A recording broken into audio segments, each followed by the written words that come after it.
Google, again, is really working to clean up spam.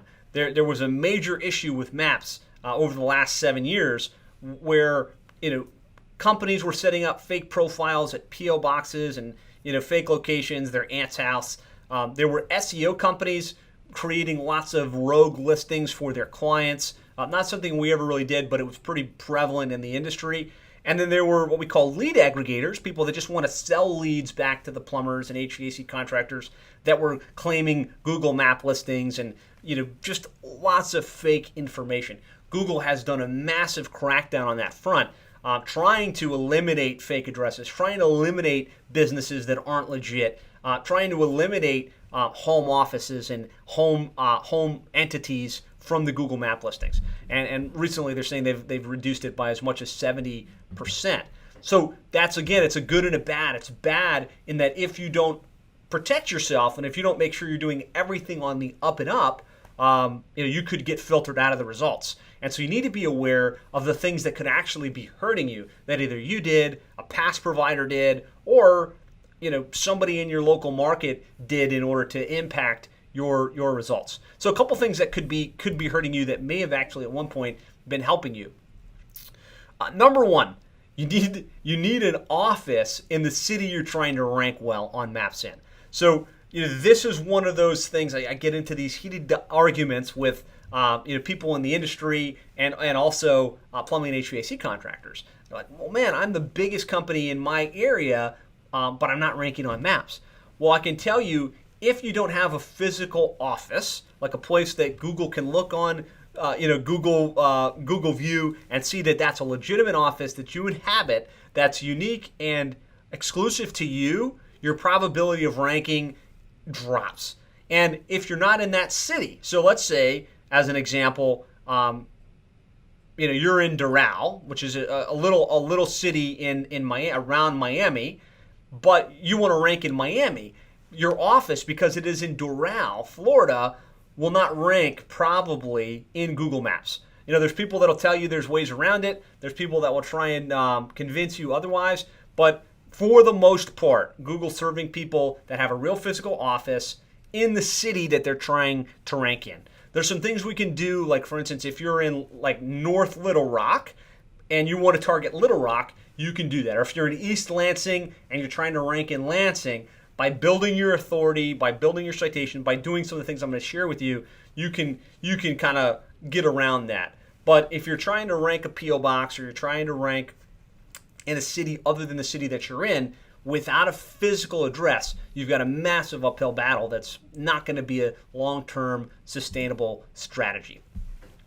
The other thing that could be really hurting you is if you spammed Google with fake locations. And again, I'm not saying you personally, but if your provider or somebody that you worked with did that, they set up little like micro Google listings in the surrounding cities that you operate in, and they claimed a pin and they put you on maps for that. Even if you've got a real location, and even if that location's got lots of reviews and lots of authority, there's a chance that those fake locations are still somewhere in Google's database and Google is penalizing you for that. So what we try to do when we take a client that's not ranking on map but should be, like they've got a physical location, they're in the area where they're trying to rank, is to really go deep and try and find those non-legit listings and delete them, merge them, consolidate them, and that's really the best path forward to making sure you're ranking well when that happens to be the problem. The other thing that could be hurting you is inconsistency of your name, address, and phone number. Google's looking at your profile, and your name, address, phone number is almost like your thumbprint on the internet. Right? Everybody's got a unique thumbprint. Your business's thumbprint is what's your company name, the actual legal company name, what phone number is attached to your company online, and what's the address that you operate out of. And very, very succinctly, like the exact usage of your address, the exact usage of your company name, and the same number, not tracking numbers. And what we find is sometimes there's inconsistency. So there's a slight variation in how a company is listed on Yelp versus Google Maps.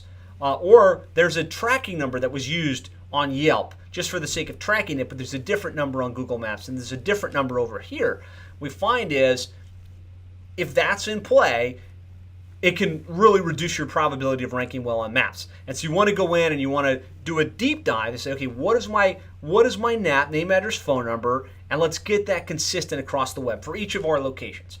Like make sure that every location has a distinct thumbprint that's being referenced the same exact way.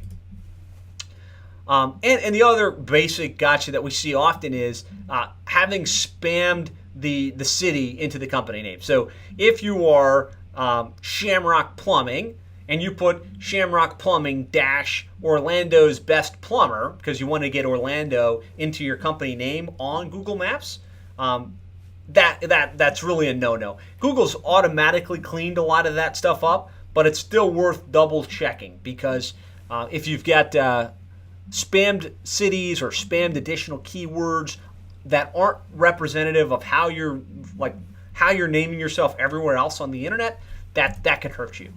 And then the other real thing that can be hurting you is not having enough reviews. Having reviews on Google, having reviews on Yelp, having reviews on Angie's List.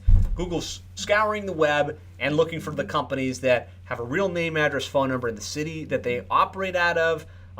That's got consistency of how they're referenced across the internet, and it has lots of legitimate reviews from real customers in their service area. So these are the 5 gotchas. Well, I hope you got value from that video.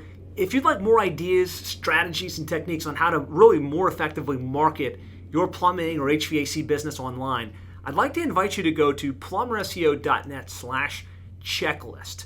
There we've outlined the ultimate online marketing checklist for plumbing and HVAC contractors to really maximize your lead flow online.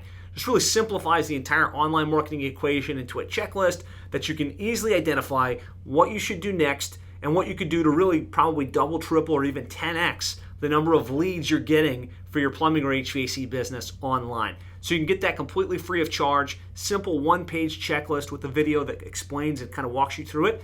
Just go to plumberseo.net/checklist. Talk to you soon.